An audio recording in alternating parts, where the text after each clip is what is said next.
From Burkina Faso to Mali to Gabon. Is Africa breaking free or breaking down? 5 years ago, on August 21, 2020, Malian soldiers ousted President Ibrahim Boubacar Keïta in a dramatic coup d'état. What seemed like a national crisis soon became a regional trend. From Mali to Gabon, coups have swept across the continent. But what's really behind this wave of military takeovers? And what does it mean for democracy in Africa?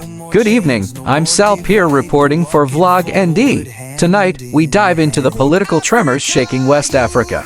Since 2020, 7 countries have experienced military coups: Mali, Burkina Faso twice, Niger, Sudan, Chad, Guinea, and Gabon.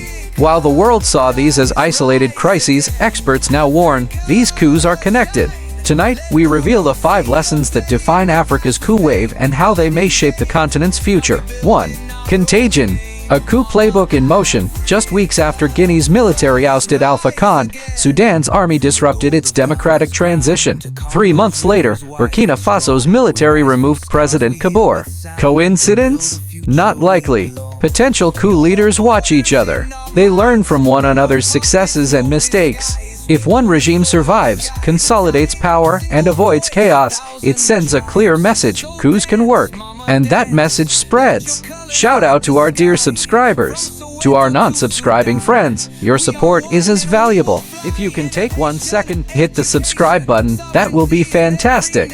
2. Civilian support is real and powerful. Let's not forget the people. In country after country, we saw civilians cheering in the streets. From Bamako to Niamey, from Conakry to Ouagadougou, protesters didn't resist the military, they welcomed it. That civilian support legitimizes military regimes, both domestically and on the global stage. It shields coup leaders from sanctions and diplomatic isolation. In Niger, thousands rallied behind the junta after international threats. In Guinea and Burkina Faso, similar scenes played out. 3. International reactions matter. When the world stays silent, coup leaders grow bold. In Chad, Mohamed Dibai's 2021 takeover was effectively greenlit by global powers, who called it a stabilizing move after his father's death. In Mali, Burkina Faso, and Guinea, sanctions were symbolic or short-lived. Transitional timelines were extended again and again, with no real consequences. The message? Seizing power may spark outrage, but not lasting punishment. 4. Coup leaders are taking notes. It's not just about the initial takeover. It's about staying in power. And here, military rulers are learning fast. Before this coup wave, military regimes lasted an average of just 22 days. Now, nearly 1,000 days and counting.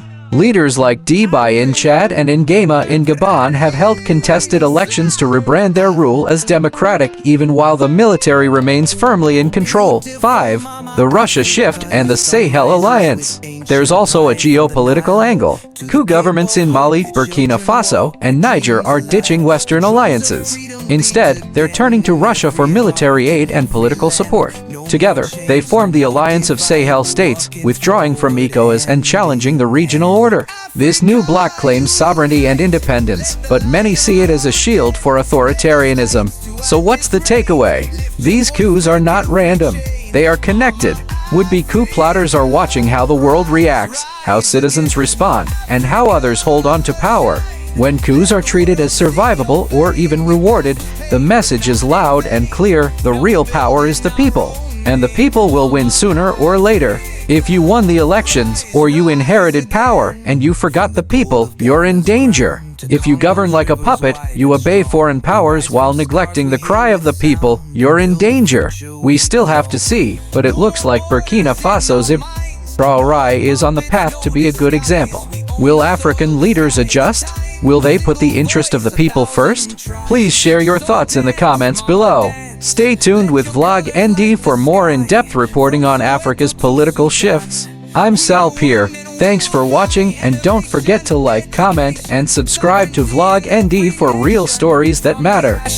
We ascend, Africa shall not pretend. Old Africa, unite! Let the lion roar again. From Dakar dreams to Cairo's plains, lift your voice, break every chain.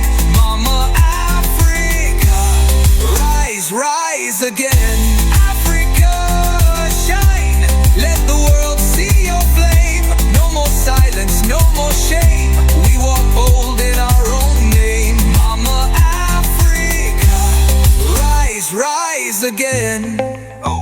beautiful mama Africa. Your heartbeat shakes the earth. We are your legacy, your warriors, your birth. Unite! Progress, prosper. The time is ours, the time is now. Rise, mama, rise.